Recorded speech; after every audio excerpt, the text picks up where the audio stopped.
இரக்கமும் கிருபை நிறைந்த அன்பின் நல்ல ஆண்டவருக்கு இந்த காலை வேளையில மகிமை கனத்தையும் துதியையும் செலுத்துகிறேன்.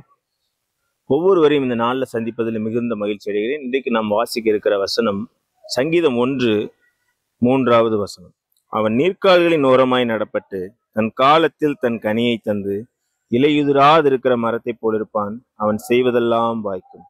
இந்த சங்கீத பகுதியின் மூலமா நம்ம என்ன கற்றுக்கொள்கிறோம் என்றால், ஆண்டவர் எப்பொழுது நம்முடைய காரியங்கள் எல்லாம் இப்படிப்பட்டவைகளை வாய்க்கும், எப்பொழுது நம்ம நீர்க்கால்கள் ஓரமாய் நிறுத்தப்பட்ட மரமாய் வளருவோம் என்பதை குறித்து ஒரு அருமையான ஒரு விளக்கம் கொடுக்கிற ஒரு சங்கீதம் இருக்கு. ஆனால் அதற்கு முன்னாடி வசனத்துல பார்க்கிறோம், கர்த்தருடைய வசனத்துல பிரியமா இருந்து, கர்த்தருடைய வார்த்தையில பிரியமா இருந்து நடக்கிற யாரா இருந்தாலும் சரி, அவர்கள் எல்லாரும் நீர்க்கால்களின் ஓரமாய் நடப்படுகிறவர்கள் என்று பார்க்கிறோம். அப்ப நீர்க்கால்களின் ஓரமாய் நடப்படுகிற ஒரு அனுபவத்துக்குள்ள நம்ம வர வேண்டும் என்பதை ஆண்டவராக இயேசு கிறிஸ்து விரும்புகிறார். இதன் மூலமா எப்படி என்றால், நீர்க்கால்களின் ஓரமா எப்படி வருவது? அப்ப அந்த வசனத்தை அனுதினமும் நம்ம தியானிக்கிற ஒரு அனுபவத்துக்குள்ள வரணும். ஏதோ படித்து விட்டு அதோட நிறுத்தி விடாமல், அது ஒவ்வொரு நாளும் நம்ம யோசிச்சு நம்ம பார்க்கணும். அதை தியானிச்சு பார்க்கணும்.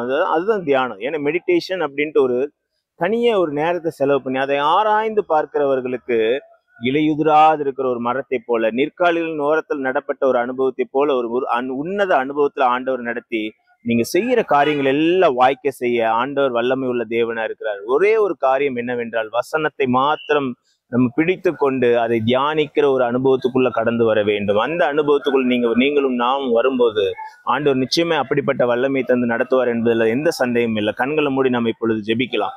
அன்பின் நல்ல ஆண்டவரே, நன்றியோடு துதிக்கிறோம் சுவாமி. அப்பா, வசனத்தின் சொல்லப்பட்டிருக்கிற பிரகாரம் அப்பா, இலையுதிராது இருக்கிற மரத்தை போல, நீர்க்கால்களின் ஓரத்துல அப்பா நடப்பட்ட மரத்தை போல, இலையுதிராது இருக்கிற மரத்தை போல எங்கள் வாழ்க்கையை செழிப்புள்ளதாய் மாற்ற வேண்டுமாய் ஜெபிக்கிறோம். அப்பா, நாங்களும் அப்பா வேதத்தை விடாமல் உறுதியாய் பிடித்திருந்து, உறுதியாய் நம்பிக்கையாய் இருந்து, அதை அப்பா நாங்கள் பிடித்து கொண்டு தியானித்து நாங்கள் ஜெயம் பெற, வெற்றி பெற தேவநாயகத்தில் எங்களுக்கு உதவி செய்ய வேண்டுமாய் ஜெபிக்கிறோம்.